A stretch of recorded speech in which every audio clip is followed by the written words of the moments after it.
अच्छा इमन, मैं कल आपको शादी की शॉपिंग के लिए ले जा सकता हूँ? देखिए, इस बार मना मत कीजिएगा प्लीज। प्लीज। चलें।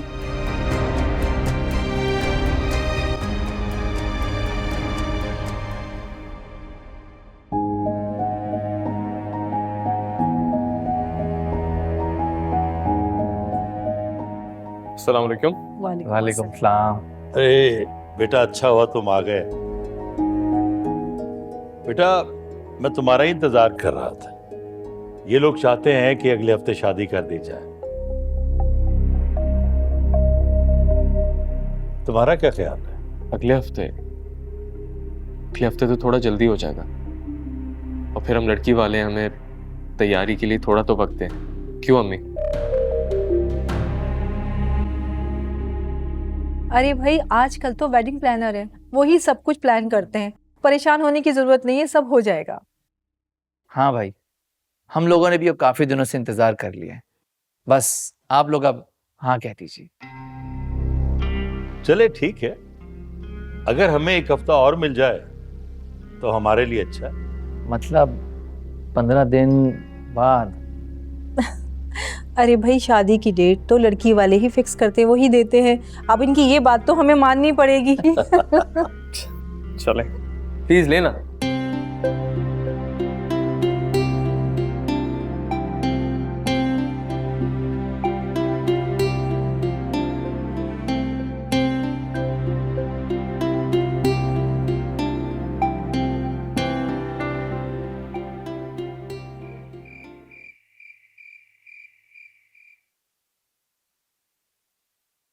रात हो गई है बेटा,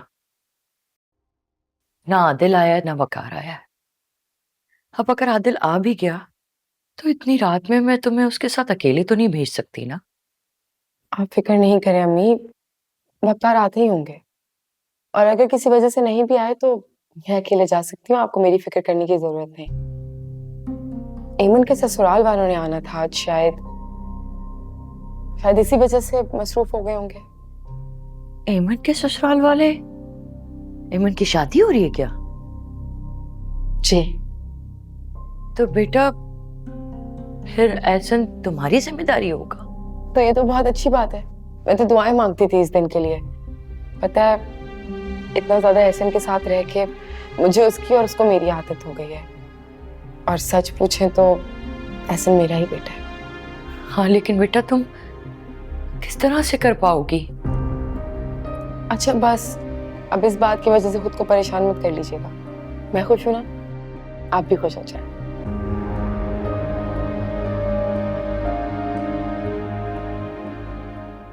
मॉम ठीक है, फिर मैं जाके विरसा को ले आता हूँ, वो कब से मेरा वेट कर रही है। तुम विरसा को लेने नहीं जा रहे वकार, क्योंकि तुम मेरे साथ जा रहे हो। मैं तुम्हारे साथ कहीं नहीं जा रहा, मुझे पहले विरसा को लाना है। मगर ये काम विरसा को लाने से ज्यादा जरूरी है, इसीलिए तुम्हें मेरे साथ चलना ही होगा। ऐसे जरूरी काम क्या हो सकता है? कहाँ जाना है मुझे तुम्हारे साथ? उस औरत से मिलने जो तुम्हें ऐसा सच बताने वाली है जिससे तुम्हारी आंखें खुली की खुली रह जाएंगी। अच्छा प्लीज, ये मुझे पहेलियां मत पूछवाओ, जो भी कहना साफ साफ बताओ, क्या बात है? ठीक है, एंजेला को जानते हो? कौन है वो?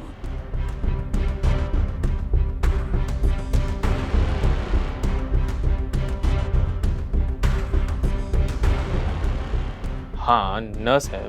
विरसा की डिलीवरी और देखभाल के लिए मैंने अपॉइंट किया था। हमें आज उसी से मिलना है। मगर क्यों? मुझे उससे इस वक्त मिलने की क्या जरूरत है? जरूरत है वकार, जरूरत है, क्योंकि वो ही तुम्हें बताएगी कि एहसन तुम्हारा बेटा नहीं है।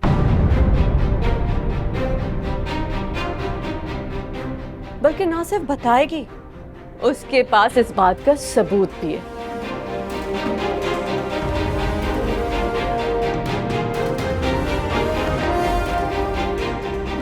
ये क्या बकवास कर रही हो तुम? जो भी मैं एक हद तक बर्दाश्त कर सकता हूँ, उसके आगे। भूल चुके? अब सुनो मेरी बात। अगर तुम्हें लग रहा है कि मैं झूठ बोल रही तो चलो मेरे साथ। मैं इस बात को साबित करके दिखाऊंगी कि एहसन तुम्हारा बेटा नहीं है। मुमकिन है उस नर्स को तुमने पैसे दिए, पैसे से तो तुम किसी को भी खरीद सकती हो, ये तुम्हारा खुद का ही कहना है। अच्छा, अगर ऐसा है तो फिर चलो डीएनए टेस्ट करवा लेते हैं, फिर तो दूध का दूध और पानी का पानी हो जाएगा। और अगर मैं गलत साबित हुई तो तुम जो सजा दोगे मुझे मंजूर है। वरना पूछो अपनी बहन से, मुमानी जान से, ये तुम्हें बताएंगी कि सच क्या है। मुझसे ज्यादा तो ये दोनों जानती हैं। क्यों मुमानी जान?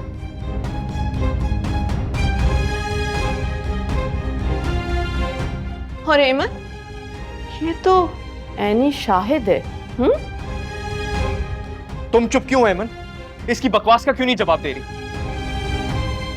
बता दो इसे, बता दो कि एहसन मेरा ही बेटा है।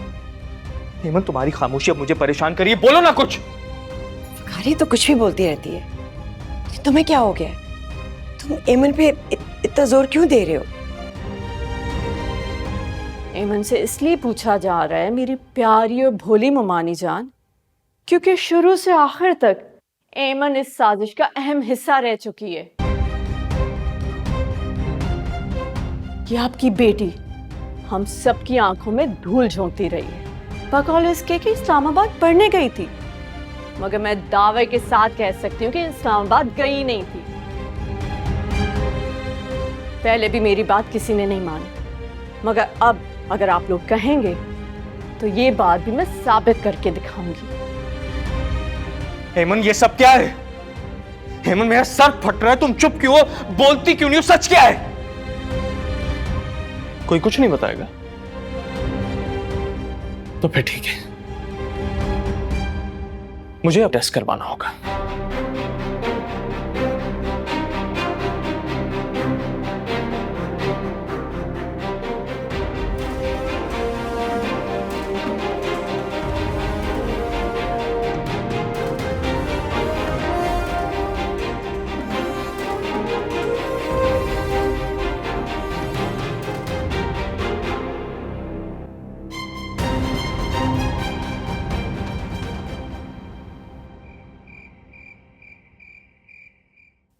मामा, अब कुछ भी छुपाने का कोई फायदा नहीं है।